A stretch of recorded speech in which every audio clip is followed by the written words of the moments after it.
آیت سجدہ کا بیان۔ بسم اللہ الرحمن الرحیم۔ نماز میں آیت سجدہ پڑھ کر رکوع و سجود کر لیا تو سجدہ تلاوت ہو گیا؟ سوال: اگر نماز میں سجدہ تلاوت کی آیت پڑھی اور فوراً رکوع میں چلا گیا اور رکوع میں سجدہ تلاوت کی نیت نہیں کی اور پھر نماز کا سجدہ ادا کیا تو کیا سجدہ تلاوت بھی اس سجدے سے ادا ہوگا یا نہیں؟ جواب: اس صورت میں سجدہ تلاوت ادا ہو گیا۔ کیا سجدہ تلاوت سپارے پر بغیر قبلہ رخ ادا کر سکتے ہیں؟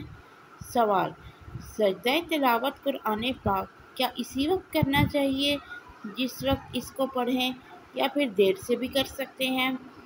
اور کیا سپارے پر سجدہ کر سکتے ہیں جبکہ سامنے قبلہ نہ ہو؟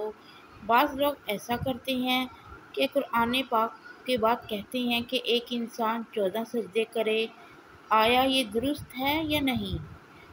جواب: سجدہ تلاوت فوراً کرنا افضل ہے لیکن ضروری نہیں، بعد میں بھی کیا جا سکتا ہے، اور قرآن کریم ختم کر کے سارے سجدے کر لے تو بھی صحیح ہے، لیکن اتنی تاخیر اچھی نہیں۔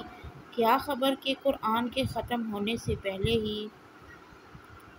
انتقال ہو جائے اور سجدے جو کہ واجب ہیں اس کے ذمہ رہ جائیں۔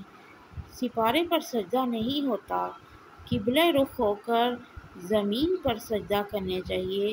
سپارے کے اوپر سجدہ کرنا قرآن کریم کی بے ادبی بھی ہے۔ سجدہ تلاوت فرداً کریں یا ختم قرآن پر تمام سجدے ایک ساتھ؟ سوال: ہر سجدہ تلاوت کو اسی وقت ہی کرنا مسنون ہے یا ختم قرآن الحکیم پر تمام سجدے تلاوت ادا کر لیے جائیں؟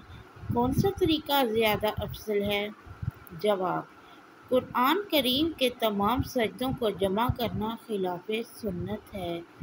تلاوت میں جو سجدہ آئے حد الوسع اس کو جلد از جلد ادا کرنے کی کوشش کی جائے، تاہم اگر اکٹھے سجدے ادا کیے جائیں تو بھی ہو جائیں گے۔